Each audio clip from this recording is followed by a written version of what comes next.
Welcome back to DataBytez, your source for data-driven principles. Today we are on the topic of life, and specifically habitual construction.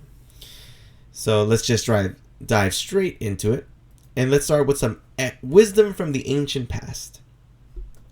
And so, excellence is an art won by training and habituation. We do not act rightly because we have virtue or excellence, but rather have those because we have acted rightly. We are what we repeatedly do. Excellence, then, is not an act, but a habit. Aristotle is around 350 BCE to 322. And so, starting off here, this is not a new concept. It comes back, this wisdom echoes back to even before the dawn of Christ. We go back to ancient Greece, is that our habits, people understood this, shape our lives. And so what we choose to do on a daily basis will determine how our life shapes up. Excellence is not something we just can do. It is a result of making it a habit. So, understanding that we are a product of our daily habits, we can establish a couple things. First is how we choose to live our lives, how we choose to live our days sets the tone for the life we live. If we choose to entertain bad habits, our life becomes worse. Conversely, if we choose to entertain good habits, our life becomes better. And life is all about having more good habits than bad. But most importantly, understanding that the impact of our habits is non-linear. So just because it's not so much a simple equation as, okay, I have 5 good habits, 4 good habits, and that's good enough. No, the impact is non-linear, not only in the how we develop over time, but in terms of the benefit and the harm that certain habits can cause. So if you had, let's say you like to read, and you read productive books, not just fiction and things that are meant to be entertainment. You read dense books, you read technical books, you read philosophy and all these things. But at the same time, you have a drug habit. So again, you can start seeing this disproportion. This is an extreme example, but it highlights the logic here is that it doesn't matter how many books you read when you're shooting up meth or heroin or whatever. I don't know, whatever the fentanyl, tranquilizer. If you're shooting up all those things, it doesn't really matter what good habits you have. But also, it's really not intuitive because we like to think linearly. We like to simplify the world into simple causal events. A leads to B leads to C. That we can't really appreciate the nature of how our habits impact our lives in terms of the benefits and the detriments over a long period of time. So we're able to use this. Now this comes from James Clear, the author of Atomic Habits, famous book.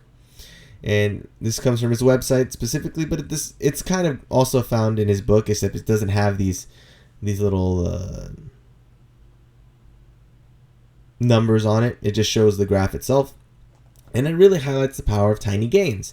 So if we got 1% every day, if we improved 1% every day, over the course of a year, we get incredible results. We actually improve about nearly 4,000% over the course of a year.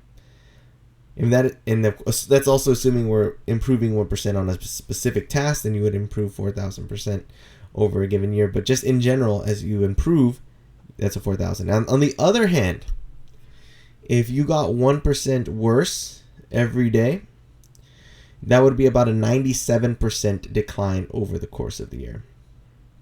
Again, very powerful. Now, no one is really improving. An average person is not improving 1% or declining 1% every single day. It's more of a mixture. But if we deliberately pursue a 1% improvement, we can harvest some pretty incredible results. Really, the trend is, you can see, it's not linear, it's exponential. And this actually plays on the same kind of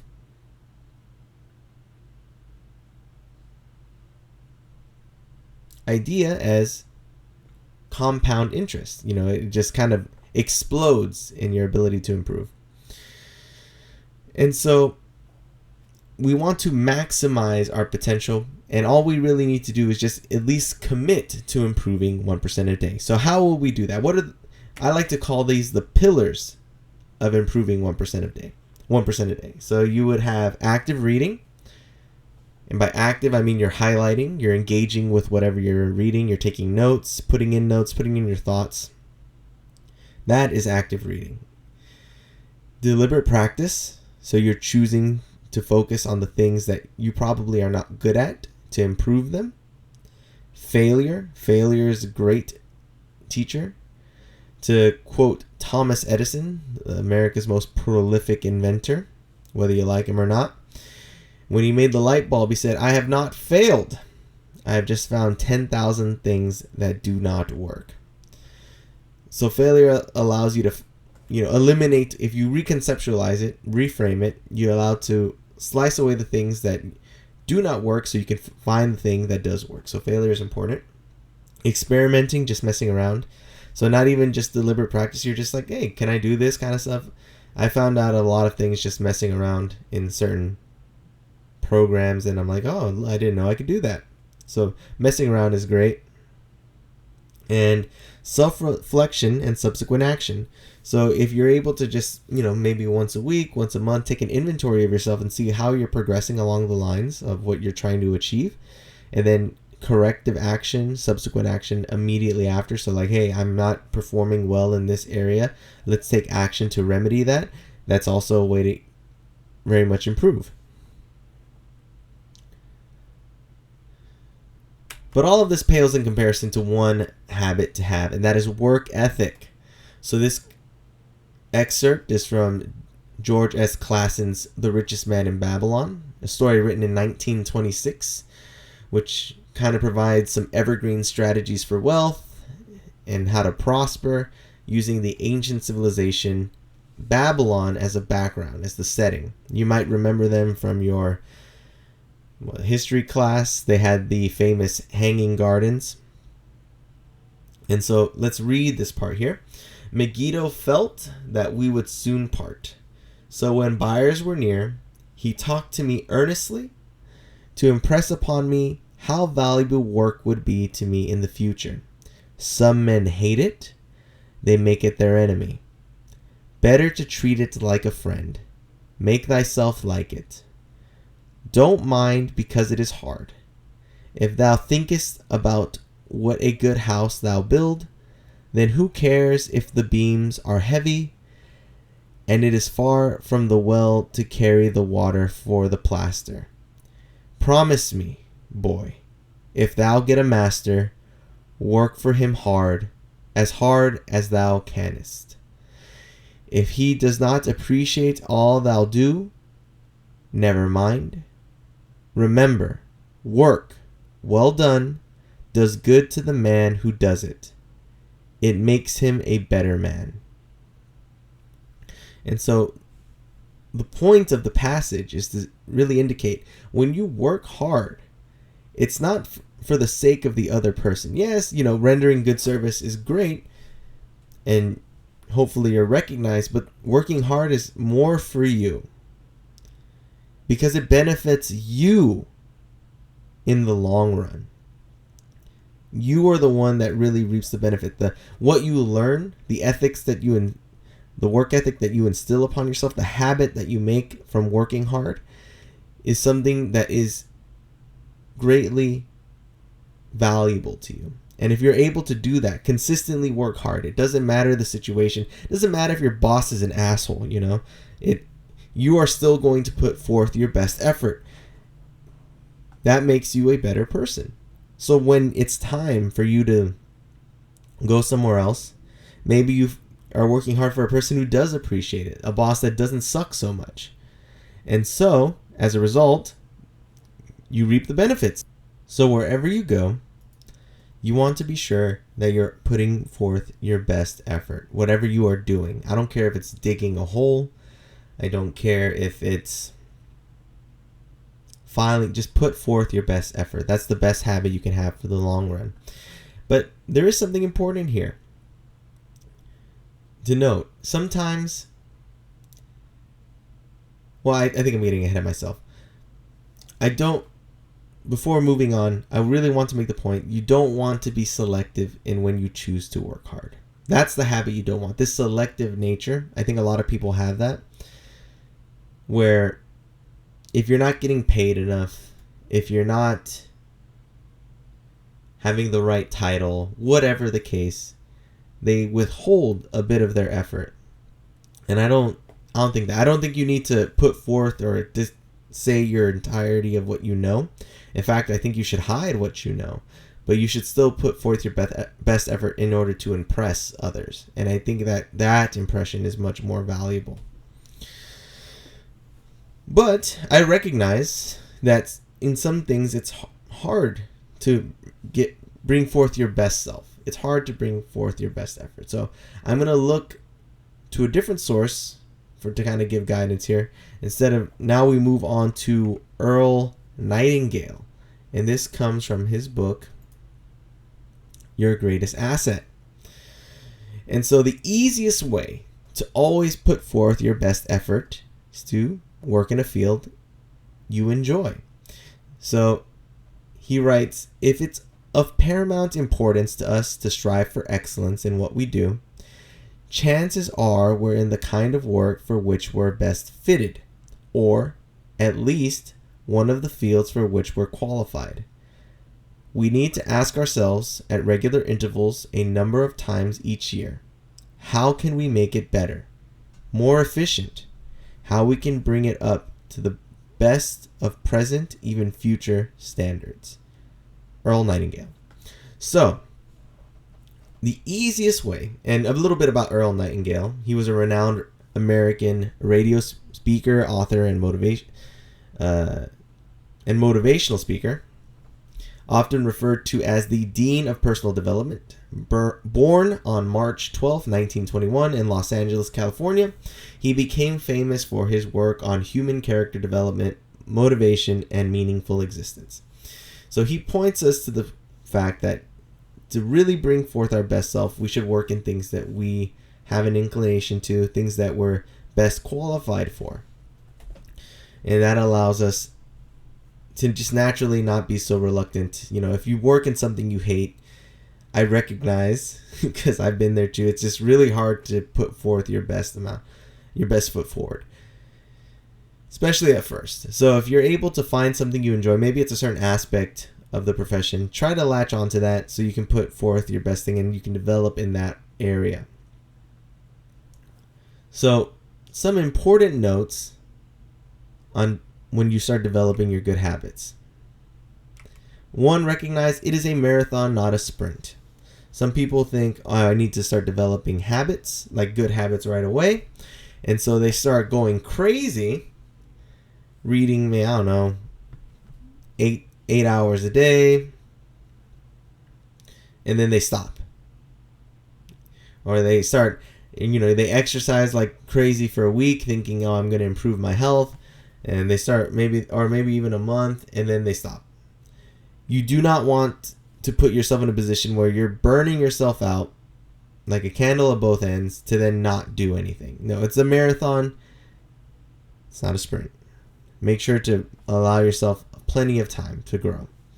2, all you need is 1%. As we saw on the chart, the power of tiny gains, 1% gives you about a 4,000% improvement. You do not need to shoot for some ridiculous amount each day, getting frustrated that you're not improving fast enough. No, let the power of the gains accumulate. Your goal is just 1%. Be consistent. Aim for daily routine action.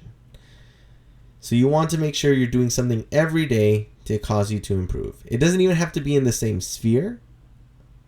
For instance, you might You might have a different routine. Some days you're focused on deliberate practice. Some days you're focused on reading. It doesn't matter. Whatever you want to do, just make sure you're doing something every day. At least an hour.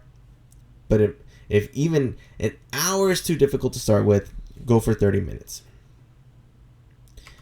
And again, give yourself time. Just again, let the gains accumulate. Let the power of these good habits really come to fruition. And so we have a closing word as we reach the end here. And that comes again from Wes Watson, non-negotiable. 10 years incarcerated, creating the unbreakable mindset. Your habits, self-investment, and daily process are the most important aspects of your life. Your level of success will never exceed your level of personal development. Success is something you attract by the person you become. Stop thinking you want the result.